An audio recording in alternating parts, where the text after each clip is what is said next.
Welcome to Swing Games, everybody. This is a show about college football for people who love college football. In this series, we will examine games that changed career arcs, legacies, program trajectories, and much more. I am your host, Graham Coffey. This is my co-host, Michael Cohen. Today, we are going to talk about the Deep South's oldest rivalries only rematch. It's Georgia-Auburn in the 2017 SEC Championship. Let's get after it.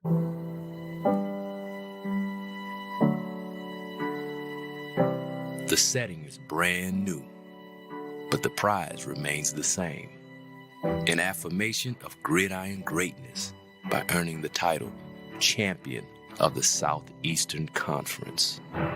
In a storied rivalry that dates all the way back to 1892, here comes something unique. A rematch for the ages.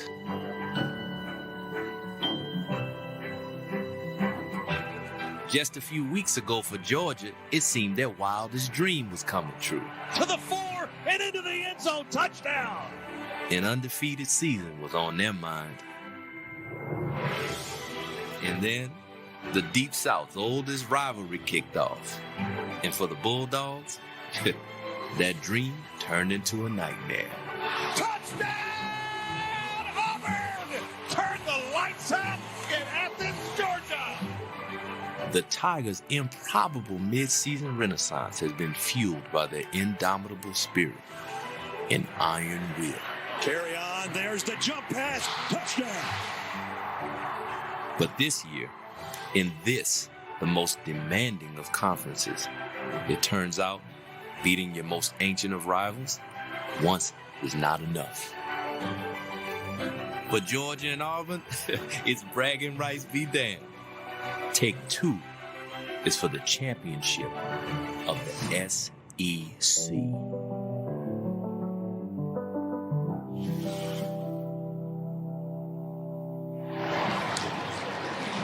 And so it brings us to Mercedes-Benz Stadium in Atlanta, Georgia. And it's the SEC Championship on CBS, presented by Dr. Pepper. The Georgia Bulldogs and the Auburn Tigers for the 122nd time. The Deep South's oldest rivalry, and we've got a rematch for the ages here in Atlanta today. All right, a rematch for the ages. I think that intro really captures very well sort of the vibe coming into that game for Georgia, right? 2017, it'd been wildest dreams coming true, and then the wheels fell off the wagon down on the plains. We'll get into kind of some of the backstory of that season and how it got there and what it meant. But Michael, before we do, you look at sort of where this game falls in the history of Georgia football. I think depending on where you came into Georgia football, the feelings around it were probably very different, right? Like I kind of came of age when Jim Donnan was the coach. I think that was the first Georgia game I ever went to was his first season, and they weren't very good. And so watching Georgia go from that into kind of the early Rick period of my teenage years and middle school, kind of high school, coming into Stafford when I was a freshman in college in 2007, like it felt like in some ways for Georgia football, the standard had obviously been raised past the levels of the Goff and Donnan eras, but it also still felt like a season like this was really rare and one not to be wasted. And I think that was the fear for every Georgia fan coming into that day, right? Was we were undefeated. We were number one in the country. We went down to Auburn. We got beat in a way that a number one team ranked in the CFP rankings had never been beat to that point in history. And now, if we don't win this one, we've squandered this chance. No playoff. And I'm looking back, and it's been 12 years since the SEC title had been won. And you start thinking about 2012 and losing to Alabama, and you start asking yourself these questions of like, hey, we had just beaten Auburn 9 out of 11 times before going to Auburn in 2017 and losing that game. Like, what kind of confluence of bad luck does it take to dominate a team that much over a little over a decade, but also not be able to beat them in the season where it really matters. So I think me as a younger person who didn't have the history of the '80s and all of that Herschel Walker era, it felt like this was an opportunity that shouldn't be wasted for Georgia, but also it kind of felt like new ground in many ways. Other than the 2002 team that went to Jacksonville undefeated, I really had not seen a Georgia team get as deep into a season without a loss as we saw the 2017 team do before it lost to Auburn. But I'm curious for you, you being a little bit older than I am, sort of what was your perspective or standard for UGA coming into this game and looking back? Well, I think you summarized a lot of the similar feelings that all of us as Georgia fans felt, that this was sort of okay, are we squandering this wonderful opportunity? And in my case, it's just sort of, you know, rewind things by 20 years. And sort of when I came into Georgia football was really the first full season was the 76 year where we won the SEC. We beat Alabama and Auburn by a combined 49-0, played Pitt for effectively the national championship. And, it felt like, okay, we're elite. And I didn't know that wasn't the thing, that really elite was in Tuscaloosa in that era. And then, Herschel comes along 4 years later and we win. But, it's really kind of driven largely by one individual, notwithstanding the success in '83. And ultimately, it was, we went through a long drought where we weren't what we thought we could be. And from my perspective, I was always anchored on like, we're a championship program. Like we should be great. And in my youth, I didn't realize, I didn't see the holes. All I saw were the wins in the Herschel era. I didn't see how sort of fluky it was. And here we are starting to put all this stuff together. And you didn't want to waste exactly what you described, getting this deep into the season, looking this competent, and then it was all going to sort of end on 2 losses to Auburn. And yeah, we made the SEC championship game, but we didn't get past it to sort of have that special season. Yeah, absolutely. And I think if you look at this game sort of within the context of the Georgia Auburn rivalry, when I was a kid growing up, I saw Georgia Auburn as a fun rivalry. I saw them as programs that were in many ways on equal footings throughout the '90s and really throughout the early 2000s as well. Like you would have some good years, you'd have some bad years, pretty consistent presences as coaches. Like, and I think it felt like this family rivalry where the schools were close. There's a lot of people that have a family member that goes to Auburn and an uncle that goes to Georgia or vice versa. And then you had the 2007 blackout game. And I think for Georgia fans, like, I mean, I was a freshman in college at the time, and that made, like that was the coolest thing that had ever happened, right? Was Georgia coming out in black jerseys. It was culturally relevant on a way that like Georgia football had never been before. And the response to that was the 2010 Cam Newton, Nick Fairley game that got really dirty, where, Aaron Murray, like the doctor said it looked like he'd been in a violent car crash afterwards. And there's that tension that comes into 2013 and the fluky sort of ending of the prayer at Georgia Hare. I'm sorry, the prayer at Jordan Hare. And now you have this spot where this rivalry had turned really, really bitter. And it felt like both these programs were kind of fighting for similar ground in the SEC, right? Where both of them are trying to be the main threat to Alabama, and each of them are sort of standing in one another's way in this moment. So, you come into this game, and I think for a Georgia fan, you definitely don't want to lose to Auburn twice, but you were also in a spot where, Georgia really, really, really struggled in that game number 1 against Auburn. That pushed Auburn to 4-0 all time when both teams were in the top 10. Auburn had 25 first downs, just 13 for Georgia.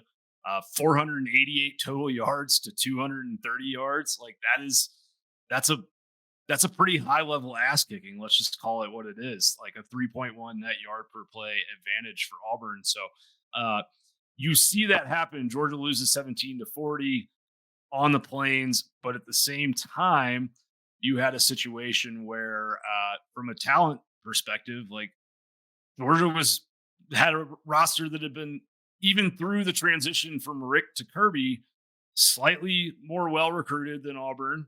But Auburn was getting guys like Derek Brown, who was a 5-star DT out of Georgia, number one player in the state. There was some really bitter recruiting battles going on, but I want to highlight how similar these programs kind of felt at this moment in time, other than Gus being 4 years in and Kirby being, 2 years in, because they haven't been similar since. This was really kind of a shift. But what are your thoughts, before we kind of get into the actual plays here? Any thoughts about the Auburn Georgia sort of dynamic? I think, for me, the thing that was so significant was the nature of that first game was so different from any other game that our team had played the whole year, that as a fan headed into this game, like it was, I don't know how we're going to do this. Like we could steady ourselves, as I said earlier, but it's not clear schematically. There were so many things to fix, right? As you sort of highlighted in the 3.1 net yard per play average, you could break it down. We couldn't run the ball. We couldn't stop them from running the ball. We couldn't protect from. And Stidham was like a virtuoso version of Steve Young, right? Where he had just enough mobility. He was perfectly accurate. He was like something 17-23, I think, in the first game. So they had, they'd had obviously the huge successes, and we're going to talk about how and why they were successful. But the point was that they were, and there were so many things to fix that was sort of where my head was at as it related to this game. So yeah, how do you fix all of that, right? I mean, it's an overwhelming feeling, I think, for Georgia fans. It was not, if you get outgained by 258 yards, that's not a quick fix. That's not like, oh, if we take this away, we'll be fine. But as we get into the first play that we have queued up on tape here, I think it seems like what Georgia looked at from game one was a lot of Auburn's kind of screen plays and their passes behind the line of scrimmage. Stidham in game one had been 13 of 13 for 142 yards and a touchdown on throws behind the line of scrimmage. So we're going to start out here on Auburn's first drive, and they're backed up, and you get DeAndre Baker coming after a screen pass, and you can see how aggressively Georgia is playing those screens early, basically daring Auburn to do so. Slayton in motion, play fake and a throwback screen, and Georgia's all over that.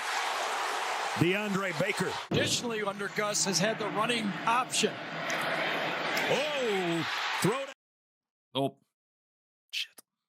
Sorry, we had a little run in there, a little extra tape there for some reason. But yeah, with this, you've got a spot basically where Georgia had kind of set the tone that easy yardage wasn't coming, and they're going to play these screens tough. But kind of moving into this first drive, Michael, it feels like Georgia's going to get off the field, and then what happens? Well, as many will know, there was a sort of somewhat controversial pass interference penalty on DeAndre Baker on a throw that, was way over his head. I mean, I don't know that it was sort of quote unquote under the uncatchable, but if I recall, Gary made a comment of like, why did he do that? He didn't need to do that. Whether or not you thought it was too much contact or just barely not enough, the fact of the matter is that it sort of gave Auburn a second life. And what did they do with it? You're about to see. Second down and 6. Play action. Stidham getting some pressure. Throws on the run, and he got his man down around the 12-yard line, and it's Cox The H-back with a catch. Chandler Cox was running the wheel route. He was wide open for 5 seconds as Auburn starts to hurry up. Yeah, so I mean, what's hilarious about this play is like it's a full house backfield with like a diamond formation and this play action pass designed to get Chandler Cox and H-back, fullback, whatever you want to call him, open like 20, 30 yards downfield. I think if you're a Georgia fan, like in this moment, it's like, it feels like kind of this like typical Auburn bullshit kind of play, right? Like, how do they do that, right? Like, it's just like, it doesn't feel normal. It feels like this trick. And Gus was really good, right, at scheming up these opening drives, and he ran this unique offense that was very kind of predicated on run first. But what was your kind of interpretation of the moment there as Auburn's flying down the field in the first quarter? I mean, look, it was, kind of, here we go again. Like, it's how we going to, we're not stopping them. And even though, the clips that you showed of us playing tighter to the line of scrimmage, of saying schematically we're going to adjust, the results were the same, unfortunately. And they, keep in mind, Auburn had good players, right? And they had Carry-On, injured or not, was a really good back that year. And, they had a good group of receivers overall. They didn't have, elite wide receivers, but they had the important thing about that group also was that they complemented each other well, and they all each kind of filled an interesting role. And Gus did a really good job of using the guys for what they did well. And like the play that you just showcased Cox, which also leads into their, their touchdown play, right? Which was, why don't you cue that up?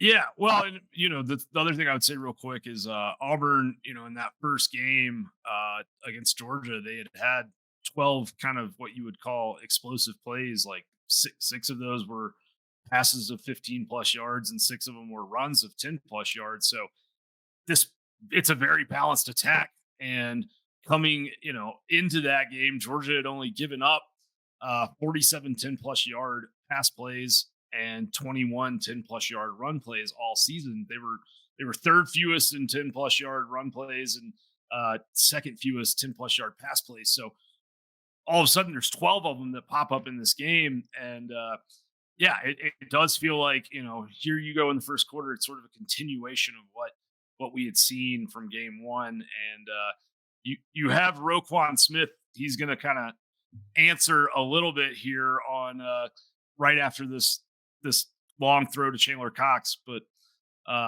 it's still at this moment you weren't sure if that was going to be enough. On the 10-yard line, Stidham's going to go out with Slayton. He broke the tackle. Oh, boy, did he get hit by Roquan Smith. All right, Darius is going, I'd like to start going deep on these routes again. Wow. This is a guy we talked about on the Georgia defense. It is the leader without a doubt. Not just a leading tackler, but makes the calls and delivers the wood. I mean, Roquan Smith is in the middle of this incredible season, right? But he'd also been in the middle of this incredible season in the first game, and it really, didn't do anything to slow Auburn down. And you see him make that kind of play that felt like an emotional play with this big hit in response to Auburn having this big pass. But right after that, as you already referenced, they're going to hit a touchdown. Last time on third down, they blitzed. Will they do it again?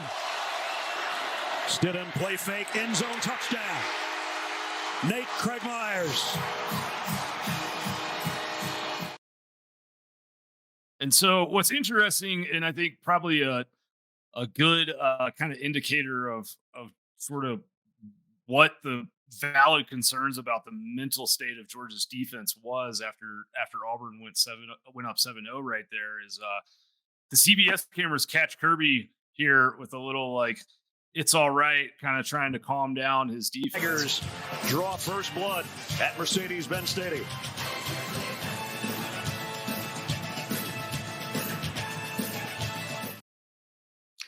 He looks young there, doesn't he? His mantra, as you know, for that game was physicality and composure. And obviously Roquan had shown some of the physicality, and he was kind of showing the team their composure.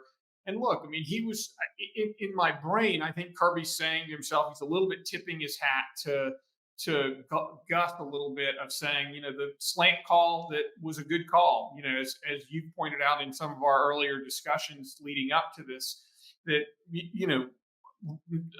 Craig Myers really just got really good position on Aaron Davis, and it was just Kirby was kind of looking at it as, okay, that play's over, that happened. That's not a fatal flaw. They scored a touchdown, move on. But what does move on mean just yet? Yeah, well, and I think we've talked a little bit already about how Auburn kind of they were a hot knife through butter in game one. And if you look at sort of that game, there's some historical significance to it, kind of outside of even just the framework of Georgia and Auburn, right? Because it starts this incredible 3-week run of Auburn demolishing Georgia and Alabama. And this was a team that, Stidham was sacked 9 times on the road at Clemson. And I think the first or second week of the season in a loss. And they were, they blew a 20-0 lead against LSU in mid-October. And people were calling for Gus Malzahn's job. And then boom, it's like this switch gets flipped and they become this whole other animal. What are your, kind of memories of that? I mean, what you're describing is one of the things that I would say is almost unprecedented. I mean, there's very few instances of a team kind of struggling and then flipping a switch and going from sort of a coach nearly on the hot seat to basically doing something to the standard and dynasty of the sport in a very short period of time. I mean, notwithstanding the Georgia win, which was incredible domination of a number one team, right? And then what they did to Bama was insane, right? Like if you could say, well, okay, well, they beat Georgia and Alabama in 2013. Well, it was a 8-something win Georgia team. And it was a sort of Bama team at the end of a sort of three-peat that was sort of showing a little bit of exhaustion from that kind of era. And this was sort of peak Saban, where he had just amassed and stockpiled insane amounts of defensive talent. And then he'd just begun to pair it with that unique wide receiver class. And so it was just sort of peak Saban or near peak Saban.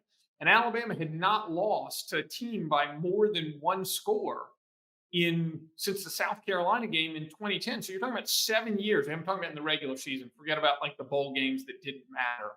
You had just this insane number, and Auburn outgained Bama by 100 yards. And if you sort of took away a garbage play at the end, it was 400 to 230. So Gus and Auburn. Nobody did that. Nobody did that. That's crazy. I'm sorry. I didn't mean to interrupt you. Keep going. No, I mean, it was just, the thing that it was what he had done was so significant in that he had done something that they had put the committee in to set up to do something they had never done, which was ignore the loss column and value the win column. Auburn, as we all know, was poised. If Auburn won, they were in. Forget about the 2 losses eliminating you. They had, by virtue of beating the number one team 2 times in 3 weeks, and then playing a third game over the team that had been number one, that was going to be enough. Yeah, and I think what's on top of that, if Auburn wins this football game, Gus becomes this legitimate kind of program builder, contender maker. There were lots of flashes in the pan in the SEC throughout the 90s and the 2000s. There was a lot of teams that kind of got near to the top of the mountain or even won the conference once. I mean, Jackie Sherrill and Mississippi State played for an SEC championship. These things happened. Arkansas with Houston Nutt played for an SEC championship. Obviously, that was pre-Saban. But if Gus wins this game, he becomes the only SEC coach since Saban had arrived at Alabama to win 2 SEC titles.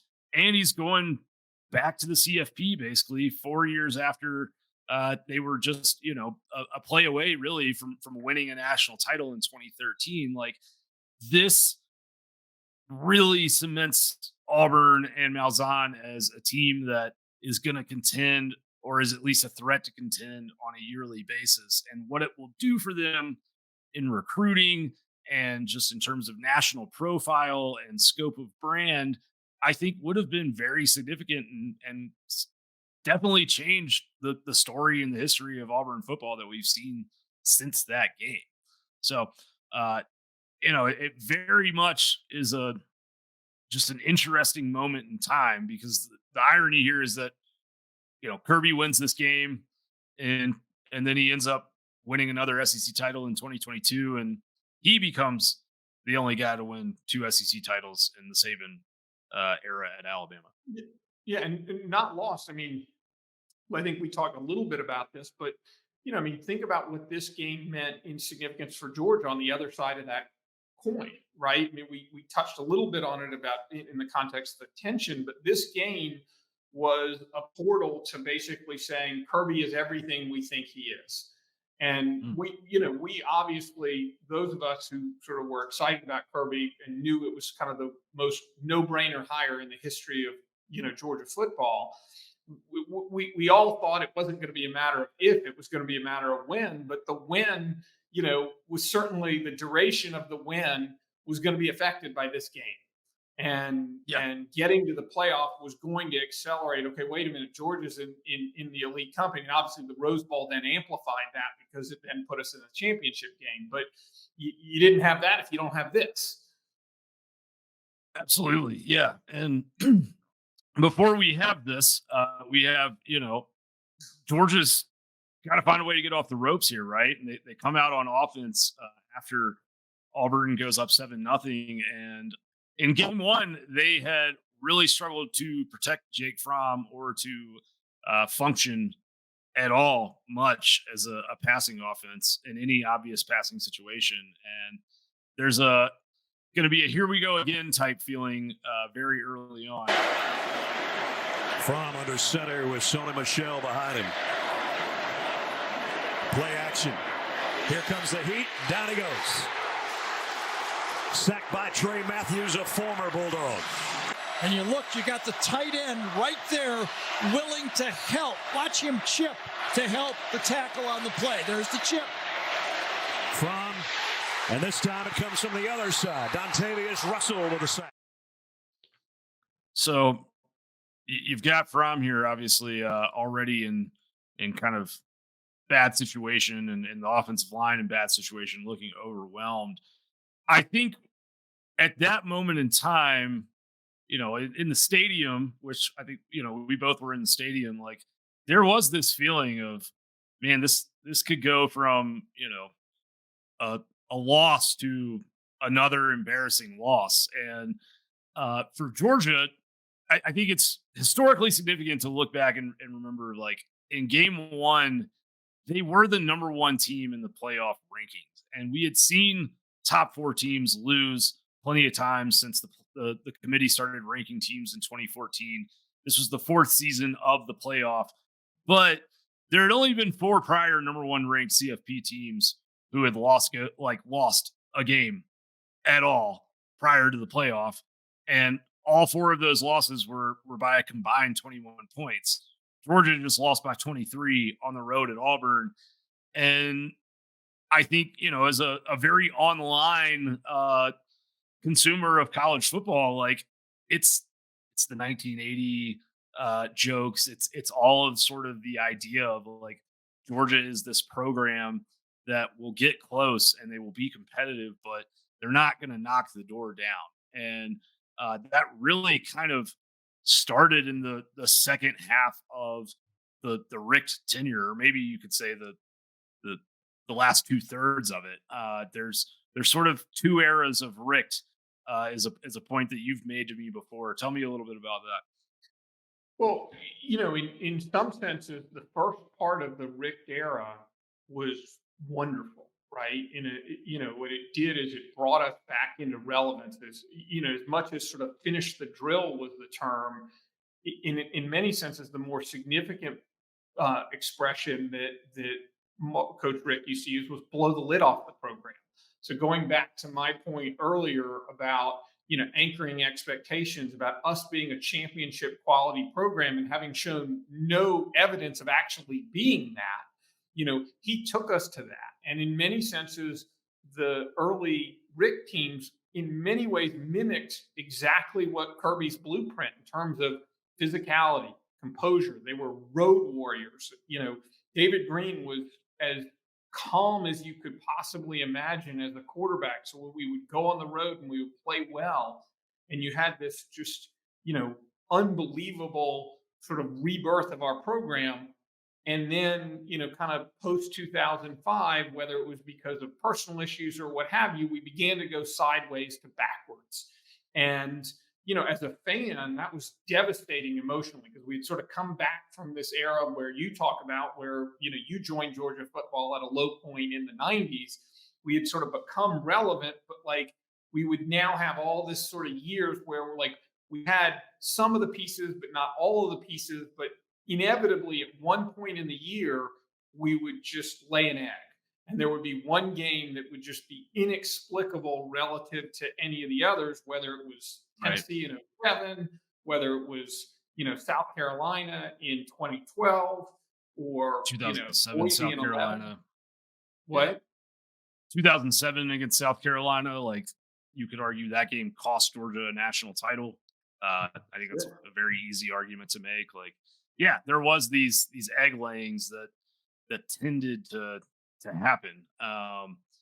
So that's which led up to, by the way, one more of them was 2014 Florida, which was basically sort of the pre-straw, the second to last straw that broke the camel's back, right? So if that was just inexplicable, and the way that it happened, running, basically with an option quarterback and running the same play over and over again, and kind of no showing for that game, and losing a game that we were favored by 2 to 3 touchdowns by 20 to 30 points was just one of the worst feelings ever. And so then it's like, okay, well, we still have these sort of great stable of backs into 2015. We have a good offensive line.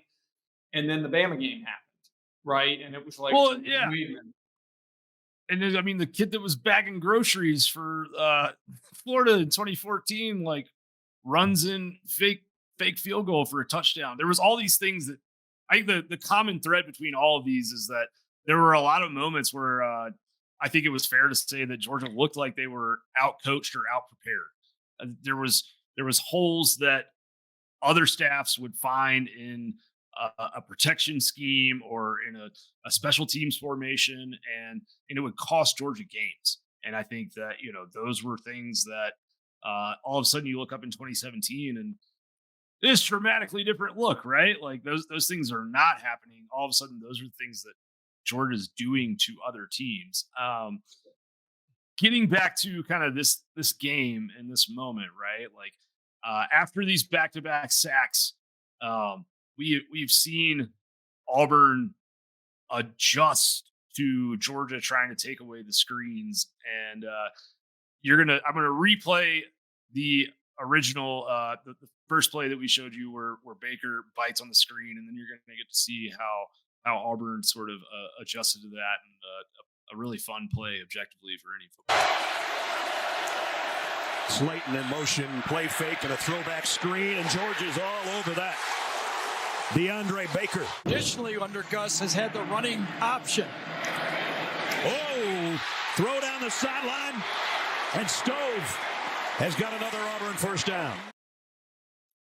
So it just feels like every, punch that Georgia has, Auburn, has timed up the proper counter punch. That's a really cool play, honestly, when you see Stidham and Stove kind of adjust on the fly there to Aaron Davis coming down and trying to jump that screen pass. But I think, to continue on this thread of conversation, you had Kirby come in 2016, right? And what was the feeling for you? Because I think for me, you said earlier it was the obvious hire. 2016 is probably the season of Georgia football in my life that I paid the least amount of attention to.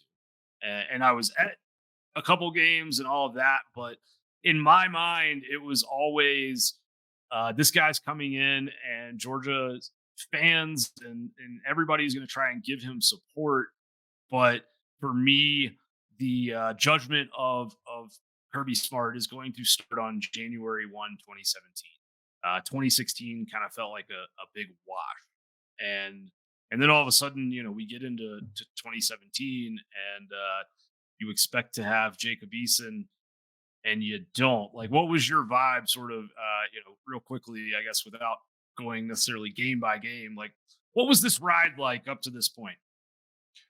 Yeah. So similar to you, like obviously, year one was year one. It was always going to be a rocky transition from what people thought was almost like it was all derided sometimes as a country club environment under Rick to much, more tough, even though, arguably, it hasn't been said. Jeremy Pruitt did sort of lay some of that groundwork of helping transition our defense, which is probably why the defense kind of took to Kirby faster than the offense did. And so, but nonetheless, like it was, we need to break through and get back to Atlanta. Like we need, like, Florida had made it the past prior 2 seasons under McElwain, but didn't really have anything that looked totally sustainable. Having brought back our core. Remember, one of the big stories was Carter, Bellamy, and obviously Nick and Sony coming back. So we had these pieces. We had sort of had a freshman season out of Eason, and he was sort of a big armed quarterback that sort of a little bit we could sort of replay that he was a bit the sequel of Stafford, of taking his lumps and making his mistakes and sort of arm arrogance, if you will, as Gary would put it in year one. And it's those lessons get put to work in year two. But unfortunately, it didn't follow that trajectory. Easton didn't follow that trajectory. And, he kind of looked a little, kind of punky in the spring game. And Kirby was kind of talking him up through the summer, which probably was a red flag. And then we get into that Appalachian State game and nothing's changed those first 3 series. I mean, nothing changes. And in steps Jake Fromm and everything changes. It just looked like everybody kind of fell into place.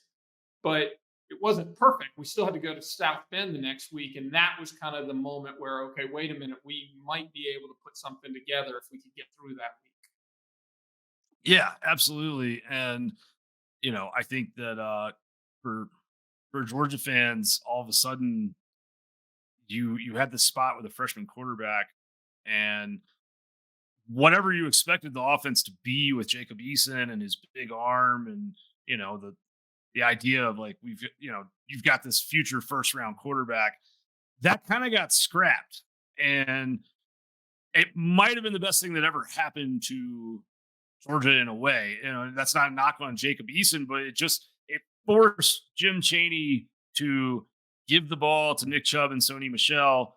And all of a sudden this offense shifts to, I believe 68.8% run versus pass. And they start looking a lot like early Saban era Alabama. Like they just run heavy personnel and they beat you up on the line of scrimmage, and their defense makes you work for everything.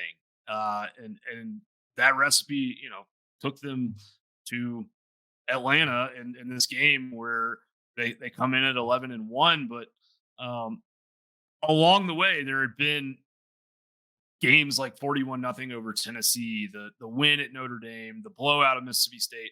You had these games that I think Georgia fans had kind of been waiting for those types of wins for a little while, and just that the level of dominance and the gap between Georgia and some of the teams they were playing felt bigger than anything that we had really seen, I think, and at least that I had seen in my lifetime. But I mean, again, unquestionably, starting with you had sort of three. I think if I think about that season prior to Auburn, I think of 4 significant moments. I think of the flea flicker to Godwin. Right. Well, I go back up. I think of the Notre Dame game right? Getting through that game and winning that game and saying, okay, like Kirby wasn't saying either you're elite or not, but we knew that that game was going to define whether or not how high the ceiling was going to rise. The second was the flea flicker to Godwin. The third was probably the Baker interception at Tennessee. I'm like, holy shit, are we Bama? Like, Baker's interception at the end of the first half. And then just the utter domination of Florida was like, wait a minute, to your point, we've put we're legit. And then to have all that kind of come crashing down was concerning, right? I mean, it was an issue, and here we are in the game, and it's kind of replaying itself. Absolutely. Yeah. And we're gonna pick it up right here with kind of the moment that I think that tide starts to turn for Georgia, because we just saw that explosive play from Auburn, and they're coming back down, and they're knocking on the door again, and they've got a chance to really start stretching this thing.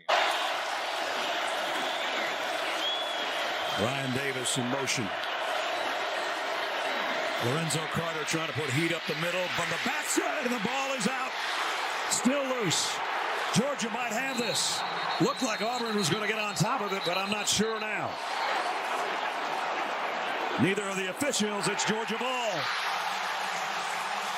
Devin Bellamy's the guy that caused the fumble. And I think that there is a valid argument to be made that, that may have actually been the most important play of Kirby Smart's tenure at Georgia. I don't think I think that's one that I could defend. I'll put it that way. All right. So two things here, right? You've got a play within the play type of situation. We mentioned Roquan Smith earlier.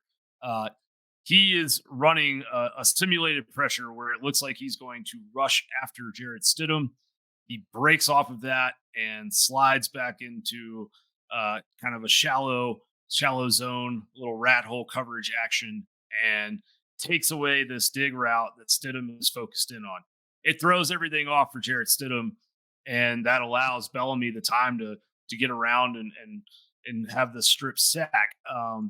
So perfect call by Mel Tucker on that. And I think it might have been the product of the amount of yak that Auburn's receivers had on short throws in game one. But Michael, the moment here in terms of numbers before and after, and both of us like numbers. So before this fumble, Auburn was running 5.9 yards per play and had run 23 plays to 10 plays for Georgia at 2.8 yards per play for the Bulldogs.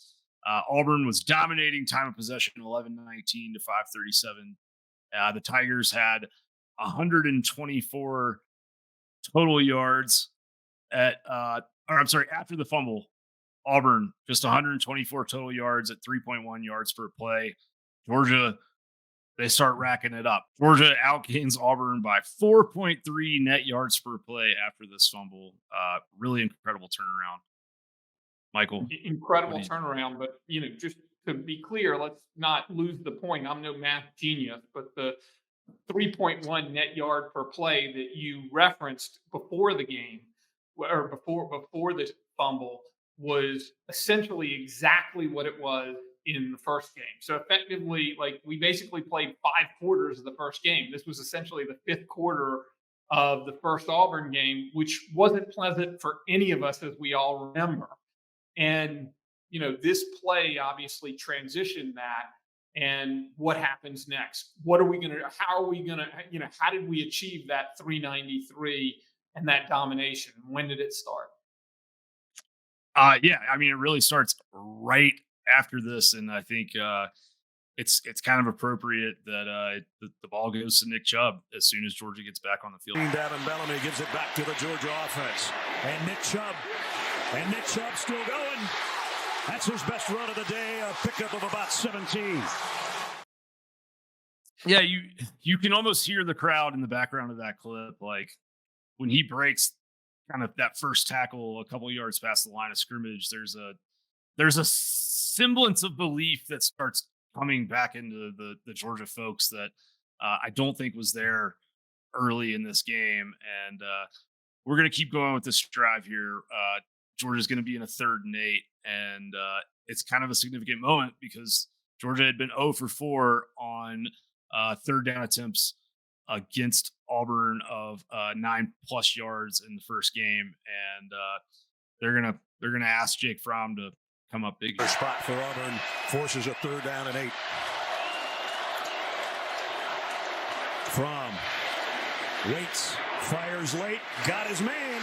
Second time he's got one to Mecole Hardman for a 1st down. So you're really kind of rolling now, right? And it feels like things are getting better for Georgia, but you're still losing this game. And I think, to me, the maybe the best play call of this game, and a sign that Jim Chaney and Georgia kind of shifted their strategy, you get coming up right here. You're going to have a 1st and 10 situation where Georgia's going to do something that they almost never did on 1st down in 2017. And they're going to not just throw it, but they're going to put an RPO decision into the freshman quarterback's hands.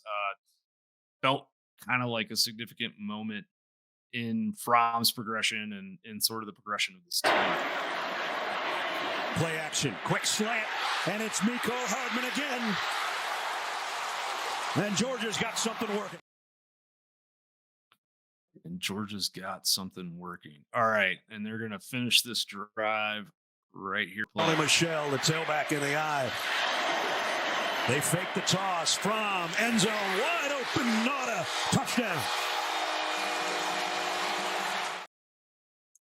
Is it fair to say this is one of the better Jim Chaney sequences of his time in Athens? I mean, look, that drive had a lot of things that were really significant. It had 3rd down conversions.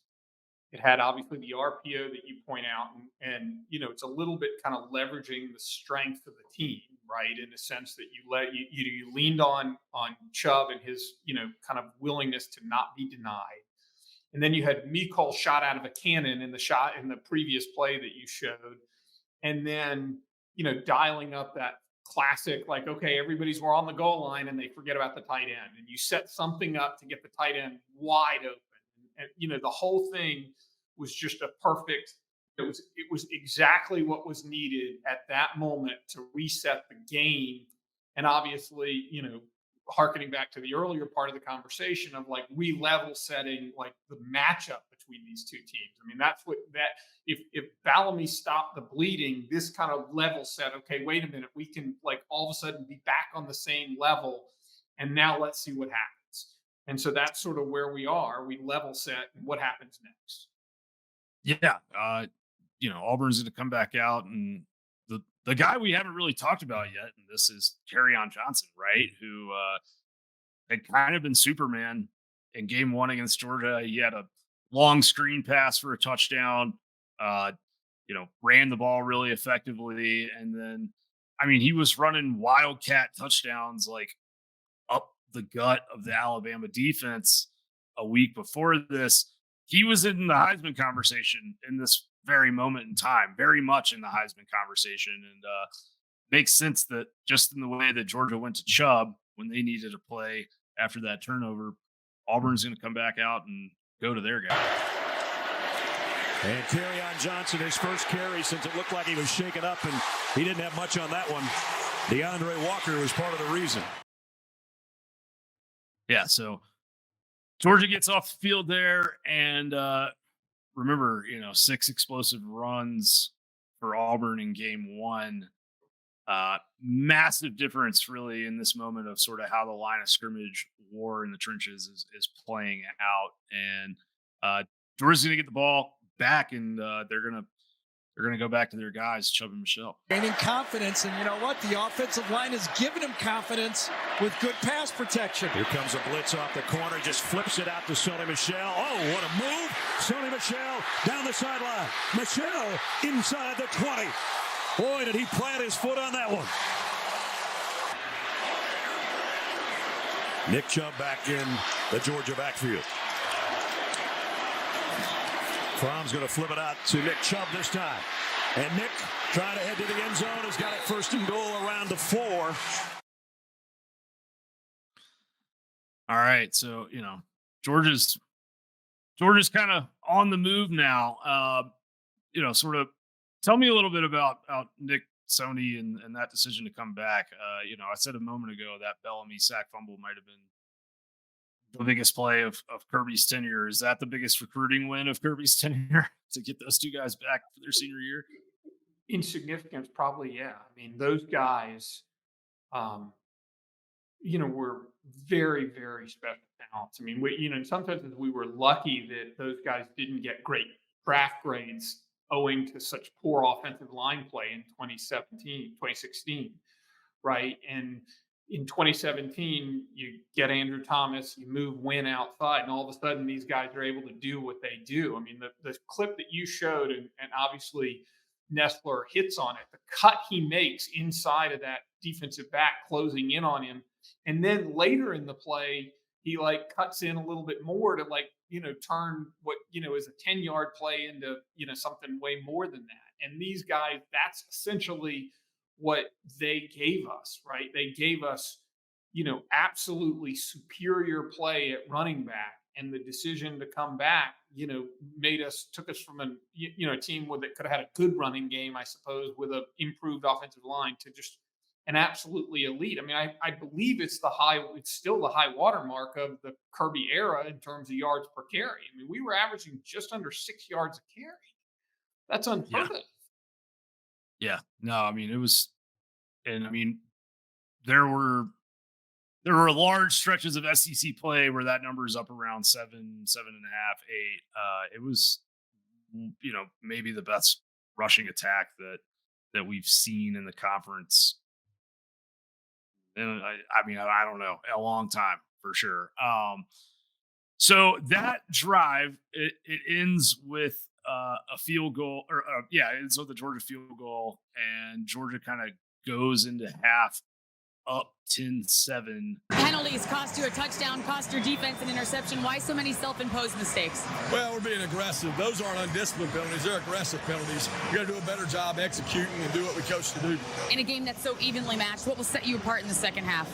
Well, I think, again, it comes down to keeping your composure and playing with physicality. That's what we're trying to do. Thank you, Coach. Thank you. Sure, that's what he's going to tell him right now in the locker room. What a great answer right there. We'll take aggressive penalties, not dumb ones. Composure and physicality. Everything old is new again, right? So your psyche going into halftime, because I think, the objective look at this is, yes, Georgia has turned this game around. They've gone up 10-7, but they are also still only up 10-7. And as we mentioned earlier, you're not ever safe with a one possession lead against Auburn, because Auburn will run some weird ass H-back wheel route and pull something out of their ass, and all of a sudden, you're losing a football game to them. What were your thoughts? I mean, look, the psyche was, okay, wait a minute, maybe we do have some of the answers, right? Maybe we can stop them a little bit. Maybe we can move the ball a little bit. And, maybe those are sort of the, inherent, grasp of the obvious. But we'd sort of survived, kind of the fifth quarter of the prior game, and all of a sudden, wait a minute, we're starting to kind of, wouldn't you go so far as to say impose our will by any stretch of the imagination, but we're having success. And I don't know that we've taken control, but we're certainly not, struggling by any stretch of the imagination. I mean, things are trending in a direction, and obviously, had we, been able to score the touchdown at the end of the first half, it would have felt even better. But, we go in at 10-7, and to your point, you're just still a field goal tie it, right? And so, Auburn could come back down in they get the ball first in the second half, and, who knows what could happen. Yeah, well, and to that point, they do get the ball first after halftime. Or I'm sorry, they don't. Georgia gets the ball first after halftime, but they punt, and Auburn is really going to have their only other, what I would call, significant drive of the game in response to that. They're going to go They're going to go on a 9-play drive. They're going to cover over 60 yards, and we're going to get down here, and you're going to, basically see Auburn in a field goal situation with a chance to tie the game. Set for a 31-yard field goal attempt. His holder's been there for every one of those points. Snaps a little high, and the kick is blocked. And Dominic Sanders has got it for Georgia.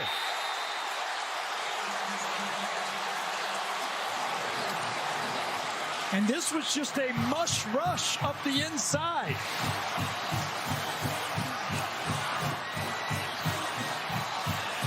A huge play by the... Oh, man, the Gus faces are incredible, really incredible. So that is kind of one of the threats that Auburn has in the second half of this game. They're going to trade possessions, Georgia and Auburn are, and Georgia's going to go kick a field goal with about 1:26 to go in the third to make this thing 13-7. And like you said, sort of similar to halftime, you've continued this pattern for a quarter, and Georgia's imposing their will, right? But the game is still a one-possession game, and it feels like anything can happen. Auburn's going to get the ball back, and I think what sort of happens next is significant, right? Start the fourth quarter for the SEC championship in Atlanta. Georgia leads 13-7. Auburn with the football and its own 47-yard line with a first down. The give is to Kerryon Johnson, and the ball is out. Yep. And Roquan Smith has got it for Georgia. Another costly turnover, much like the strip sack earlier of Stidham. And the Dogs have got the ball back. Yeah, and so, Michael, you made a really excellent point in our notes for this show about the way Carter and Bellamy and the two forced fumbles in this game kind of bookended what they did at Notre Dame, and they were sort of the defensive side of that Chubb Michelle returning for the senior year equation. Yeah, no, they were. Look, I mean, this was. I think one of the things that people, look now and we have all these stars everywhere on defense, and just the talent is just oozing on our defenses now. But in that era, like Roquan was probably the only kind of guy who you would project would fit in at in 2024. But the significance and perhaps we ought to discuss it at some point down the road of like how great a coaching job this was by Kirby to get guys who weren't exactly his mold to do things at a really high level. I mean, obviously Lowe was a 5-star player and has gotten a second contract in the NFL, and he was a great player, but Bellamy was, sort of essentially kind of just a guy. And he was able to kind of coax this very high level of play out of these two guys, and all the other role players did their thing. I mean, the secondary had no stars other than Baker, and you had guys like, Aaron Davis and, Walk on. J.R. Reed, kind of filling roles that were not elite talents by any stretch of the imagination. But they were all kind of elevated by the guy who was everywhere, right? That game, I mean, at some point we'll talk about, what Roquan was in this game. He was everywhere, everywhere, anywhere this game. And, he recovered both the two fumbles, and, he was not going to let this defense repeat the performance that happened in Jordan-Hare. For the rest of my life, when someone says Roquan Smith's name within the context of him wearing a Georgia jersey, this will be the game that pops in my head. I mean, this was it. Like, this was his magnum opus, it was his moment. So Georgia gets the ball back here, and they really are, kind of set up well for the first time in a long time. And Chaney's going to call something that I think is pretty creative. Himself on that Auburn sideline. First down, and it's Fromm on the keeper. Broke one tackle. Jake Fromm all the way to the 22-yard line. What's so emblematic about that play to this team, and it really piggybacks off the point you were just making about the coaching job that Kirby did with this group. You got Javon Wims, who, was the guy. He was the big, 50-50 contested ball target on this team. I would argue he was kind of the feature receiver. Uh, and he's off just blocking his butt off on the edge, right? Just driving Auburn defensive back way downfield. And it allows a Jake Fromm, who is not the most fleet of foot, to basically get out to the edge and then get to another level of the defense. And it's just plays like that didn't really require necessarily a ton of talent from this group, but it was those types of plays that it just felt like Georgia didn't make before this moment in time. I think that's a great summation. I mean, look, as you played that clip, and with apologies to him, I mean, I was struck by just kind of the lack of speed, right? Like he's running that play and he gets through that little window, but like there's no acceleration thereafter. And what really makes the play, to your point, is Wims clearing the space out for him. But it was also obviously the element of surprise, and give Chaney credit for pulling it out at exactly the time. And it kind of leads into like, okay, wait a minute, now we're really on our front foot, right? Because I mean, if Roquan put us on our front foot, now we're really on our front foot, because now all of a sudden we can, even if we don't get a touchdown, which obviously we all, spoiler alert, we do get a touchdown, but even if we don't, we can turn this into a 2-score game. Right. And so, but, there's still a whole most of the fourth quarter, but we're really sort of now have kind of truly sort of given up that we're not hunted anymore, like, to borrow another Kirbyism. We're hunting now. And that was kind of a hunting kind of play of Chaney kind of hunting them, and Fromm doing just enough, and the culture kind of, showing itself. Yeah, and I mean the next play, right? I don't have it keyed up to play, but the next play is a reverse to Mecole Hardman that ends with a late hit, and it sort of puts Georgia on the doorstep. And in a lot of ways on this drive, Georgia is kind of running some of these like quarterback run threat, like misdirection, fake handoff, play action type stuff that Auburn had used quite a bit under Gus to create problems for them. So there's a little bit of a role reversal happening, and to your point, Georgia's got them leading, and they get them on the ball down on the goal line, and it becomes Terry Godwin time. As the deep back behind Fromm on 2nd and goal at the 6. And he's going to throw. Fromm back shoulder, got it, Godwin. And then that puts Georgia up 19-7, and they're going to just do the same thing over again and dare Auburn to stop it in the opposite. Charlie Werner, the up back in the eye. Now they empty the whole backfield. 4 receivers down here on the bottom for Fromm. He's going the other way with it, and he's got it to Godwin again for 2.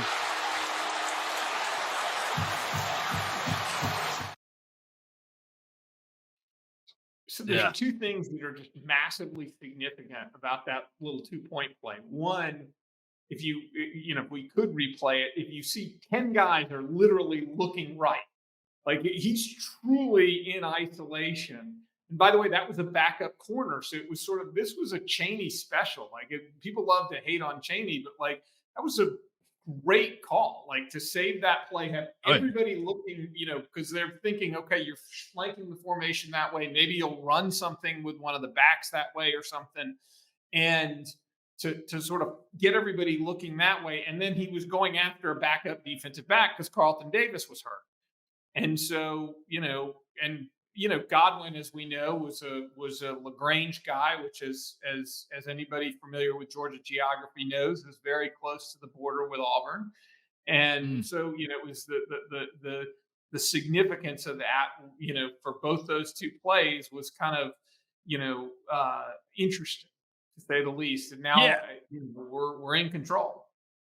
And I think, in a way, that 2-point conversion is kind of the most symbolic moment of the game because there's not any great mystery to what Georgia's doing on offense at this point. They're just imposing their will in a way of like, our guys are just beating your guys man to man, whether that's Wims blocking a DB, whether that's Godwin beating that man coverage. And yeah, I mean, after that, Georgia goes, they're up 21-7, and Auburn is going to go 3 and out, and then a party is going to start. Swift with Fromm in the backfield. He'll get the carry. DeAndre Swift, and he's fast, and he's maybe gone. DeAndre Swift, touchdown.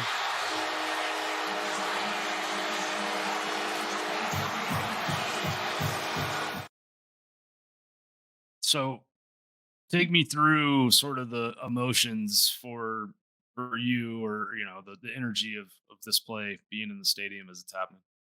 I mean, I broke down, like, just full on broke down. Just literally crawled into a ball and was like, "We made it. We've climbed through." Not to mix metaphors or references. We're like Andy Dufresne, who's like climbed through a river of shit. We've come out clean on the other side, and it's just unbelievable. I mean, first of all, notwithstanding, I mean, not to impose our own emotions, but to take away from what an amazing run it was. Like, for him to kind of hit, that gear and sneak through that hole and then find another gear was crazy. And like, that wouldn't have happened. Ironically, most people don't remember that Sony had tweaked his knee, and that's why Swift was in the game. And Right. so it was just this, sort of huge release of emotion combined with, holy shit, this guy's actually pretty good. Like, Yeah. Yeah. You look at Swift's running style even now in the NFL, and there's times when, he gets clean to the second level and he takes that exact same angle to try and get to the sideline and get away from the bad guys. Right. So, yeah, he was uniquely suited for that play and the way that play broke open. I don't, as great as Chubb and Michelle were, I don't know that they turned that into a 64-yard touchdown. So at this point, game is kind of over. I do have one last clip for you, and this is, Kirby's gonna get a Gatorade bath, but he's also gonna like chew out some staffer at the same time, and I think it kind of gives a good summary of just sort of the general energy of that team in that moment. The headset can come off. The SEC championship visors can go on pretty soon if they have some made up. And he's still working the sideline. I think he was working information he got that was wrong. That looked like somebody in the sports information department was telling him something that, maybe somebody's a yard away from a record or something. And he said, "Why are you telling me that now?" Well, he just got a bath. Kirby Smart in his second year has taken Georgia to the SEC championship, and they do it basically on their home turf here in Georgia. We don't really see that type of celebration anymore out of Kirby. You could tell this was really a moment of, sort of re-blowing the lid off the program, to borrow the phrasing from earlier. All right, so that's the game. Real quick to sort of wrap this up, we got a few categories and a few observations, some sort of sliding doors moments, because this is called swing games, and we do want to make sure we acknowledge the shift in trajectories from this point forward for both teams. How did this game sort of change the trajectory of each program? Obviously Georgia makes the CFP, and Auburn goes on to lose to UCF, but what happens after that? I think it's really interesting to ask what the leash looks like for Gus if he wins this game. it's very different. As you have in our notes, the recruiting rankings were obviously very, very different going forward. And it began a month, not even a month, a week, 2 weeks later, with all those 5 stars that came available at the end that came to produce the 2018 class, which, newsflash for everybody, was very important 3 years later. Um, and Auburn's on their third coach, has the third, is they had Gus, and then they had Carson, and now they're kind of rebooting Gus and Freeze. Yeah, there are some similarities there for sure. But yeah, to your point, so since that game, Auburn's average recruiting class rank is 14th and Georgia's is 1.8. I mean, it's just, these were two teams that recruited 6 to 8 range every year, right? Breathing down each other's neck, kind of trading spots with each other behind LSU and Alabama for what felt like a decade. And there was a separation there. Were there any things about sort of watching this game that you felt, aged the best or aged the worst? In terms of, age the best, obviously physicality and composure. That hallmark, and it may sound cliche, but that's sort of the hallmark of Georgia football. In terms of schematically, you're obviously way ahead of me, but in my simple ability to count to 4 and 5, right, we can note that there's no such thing as a 4 defensive back. Like, there's base defense with 4 defensive backs doesn't exist anymore, right? I'd say the other thing is just guys playing with their hands in the dirt as much as they do, whereas today you have everybody, kind of, in the front standing up. A little bit the positionless nature of linebackers, in terms of like inside line pressure coming from inside linebackers now versus, it was, Carter and Bellamy. Your pressure had to come from your edge guys, and now it comes from all over. So those are my things. What are yours? Yeah, I mean, I think similar, I think Kirby's this would be something that you could argue is aged both well and not so well, depending on the situation. Kirby's style of winning these kind of, for whatever reason, these SEC championship games, it seems like he really likes to rely on his defense and really likes to play kind of that style. And if you looked at sort of the way that the tenor and the tempo and the pace of the SEC championship loss to Alabama in 2023 played out, it wasn't super dissimilar from this 2017 game. That might say more about what they thought about Alabama's offense than it does about their own, but it is interesting to reflect on.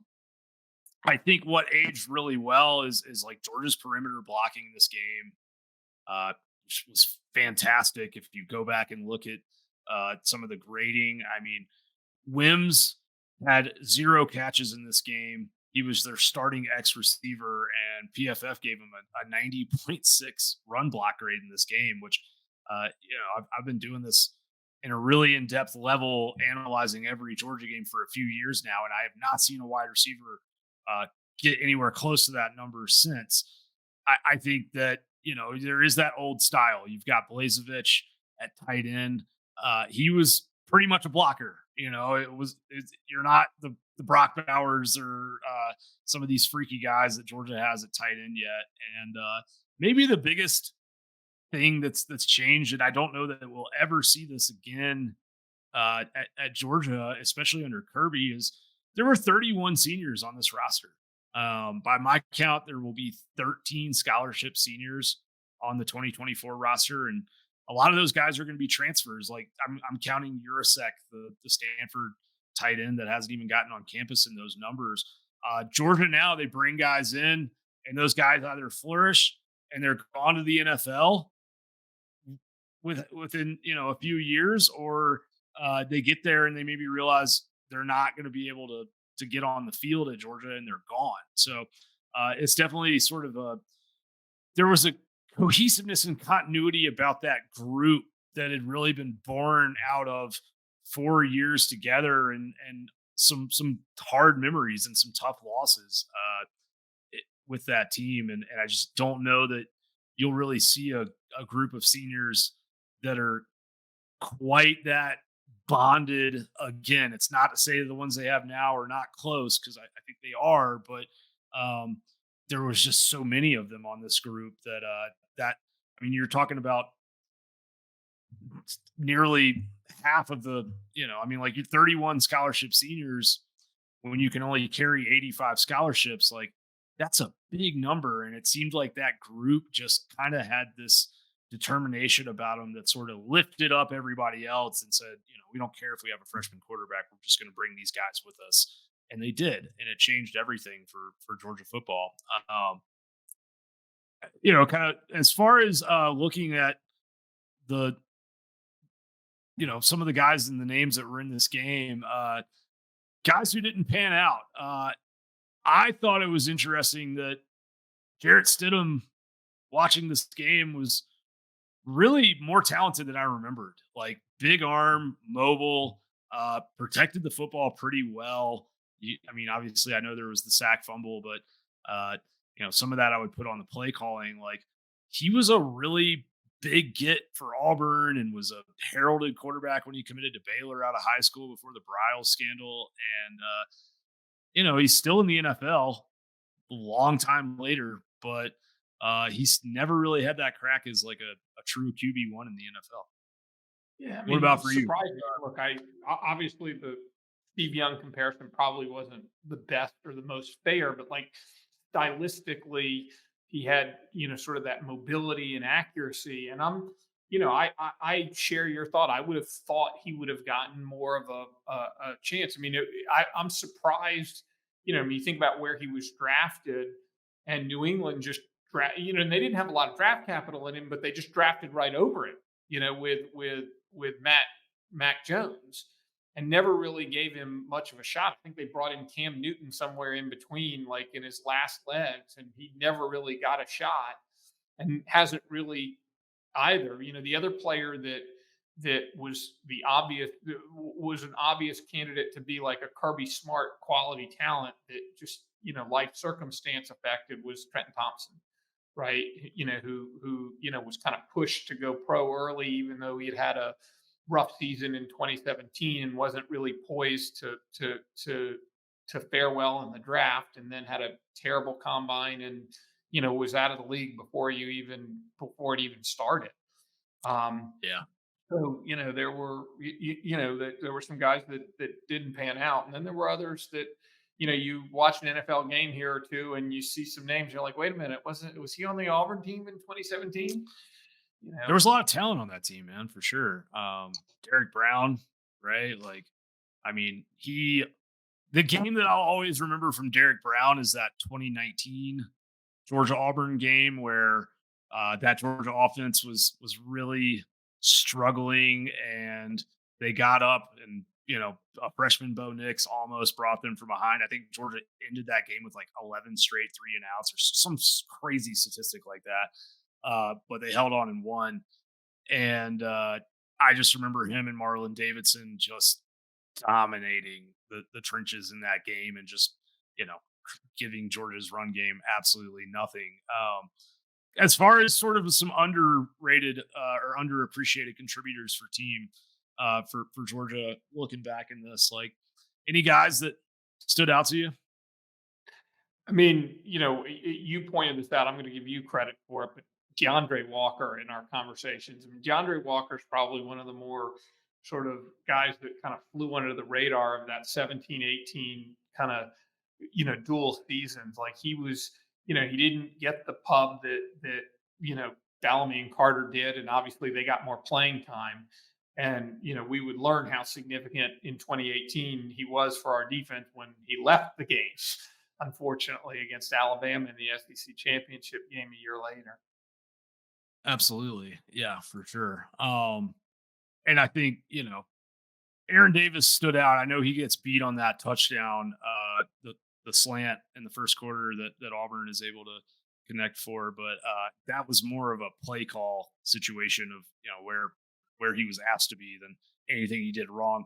There's just a lot of plays watching this game where I like kind of followed him, and he gets through a play like unscathed in coverage against a guy who's probably more talented because he's got good technique and he has good field awareness. He was not super big, not crazy fast, but he was just very well coached. And in a way that kind of would be how I would describe Christopher Smith and some of the guys that have sort of come after him. You know, he sort of set a good kind of pattern for Georgia at safety. David Marshall as well, I thought kind of, he was better than I had remembered, set edges really well. Any coaching errors or questions in this game? One thing that you had that I do actually have queued up on video was Gus runs kind of a tackle gimmick play in this key second down situation that sort of sets them up for disaster. I'm gonna play that right now, and then I'd love to hear your thoughts on it. All right, tackle is shifted out. One of those gimmick formations. That's offensive tackle right there. Golson, number 73. Stidham pumps, brings it back down, throws across his body, and throws it out of bounds. Yeah, well defended by Georgia. They've seen all these tricks.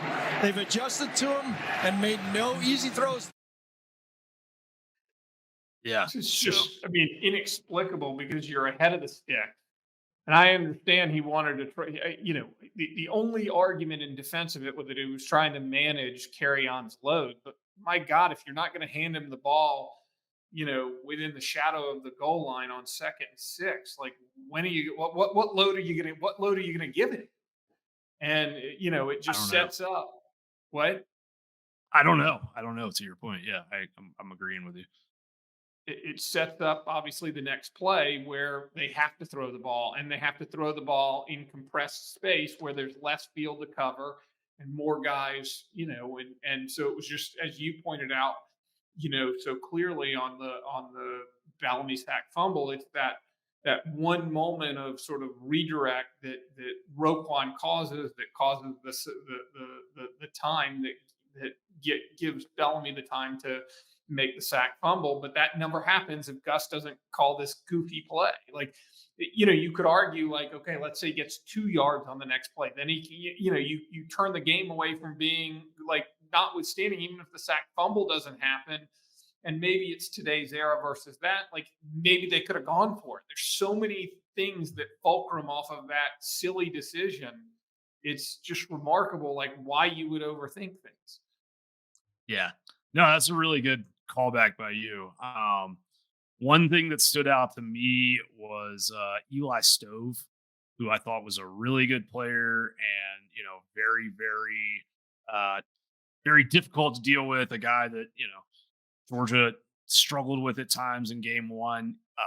He's a huge part of this opening script. 3 carries for 19 yards within the first 8 plays of the game, including back-to-back gains for 15 yards. And then he never has another carry.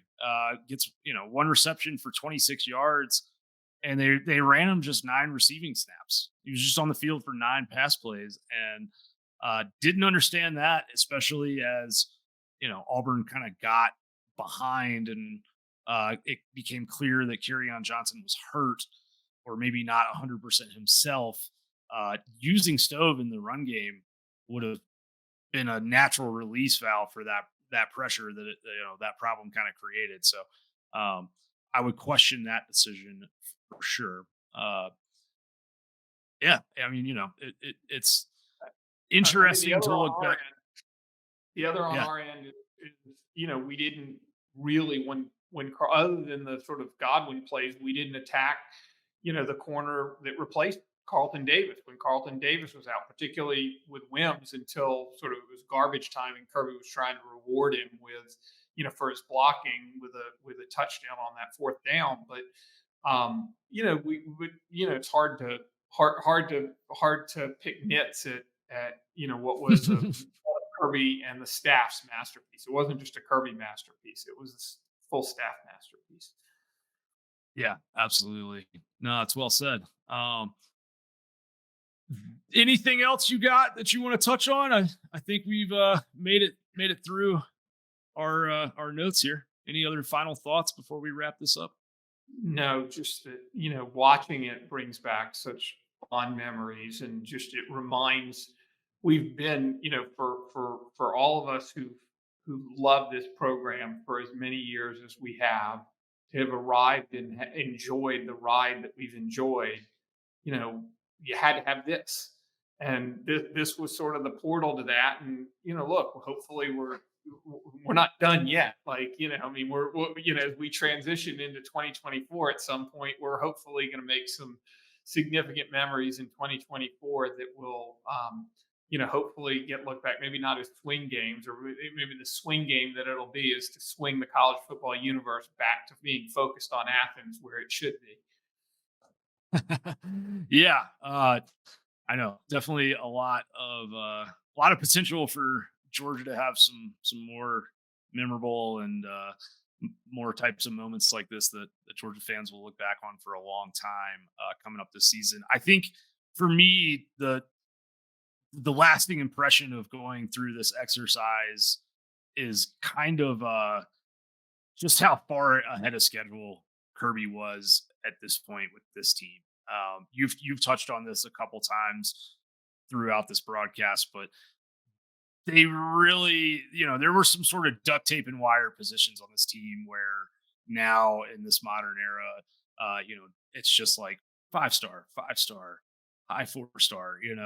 The depth was not really built yet from a recruiting standpoint, and they just kind of made it all happen with good fundamentals and good team culture and good timing, and in a way, it sort of set this bar for Kirby to where when they were coming up short in 2018 and 2019 and not winning the SEC title, it created I mean I remember the national narratives of like, well, can Kirby figure out the quarterback position? Can Georgia field an offense that is going to complement that great defense? Like there were all these questions about the guy, and in reality, they still were building through high school recruiting and then developing those guys. And we got to 2021, and that 2018 number one class really started paying off in a major way. And now they're sort of kind of moving into this sort of golden era where every year they have one of the most talented rosters in the sport. But this team, this game will kind of stand as a testament to just how good of a coach Kirby is. And, the idea that like, oh, well, Georgia just wins because they've got more 5 stars than everybody else. There are moments where that's true now, but that's not because, Kirby hasn't proven that he could figure it out with maybe a deck that wasn't really stacked in his favor. That's right. I mean, when you watch this game, there's like two things that stick with me that are one, obviously, what its significance to leading to the future, but how different the program looked in some senses in terms of just the exuberance of the players versus now it's much more clinical in the way that they kind of chew teams up. And just the roster just doesn't look the same. I mean, you have so many, the defensive backs are taller and longer and faster, and the physicality of our team now is significant. Yeah, and I mean, it's pre Monken, it's pre sort of the further modernization of this offense. It's a heavy gap scheme run. It's all very different, but still very effective. So I look forward to doing this again. Like there are many, there are not many swing games of this significance. I mean, if you make a list, and I suspect many of our informed Georgia fans have it either actually written out or in their heads of games of significance. This one is certainly in the everybody's top 5. It's in my top 3, because it's pretty damn important. And we'll have to kind of scratch our heads to try to find one that's worthy of as much discussion. Yeah, no, but we definitely will be back. We plan on making this a a regular feature, and look forward to doing more Georgia games and probably some games maybe from other programs as well at some point down the road. But this has been Swing Games. He's Michael. I'm Graham. We appreciate you guys joining us. We hope you have enjoyed this. And if you have enjoyed it, we hope that you'll like, subscribe, comment, or the kindest thing you can do is to share it with a Georgia fan who you think might enjoy it as well. So be well, and we hope that you'll join us next time.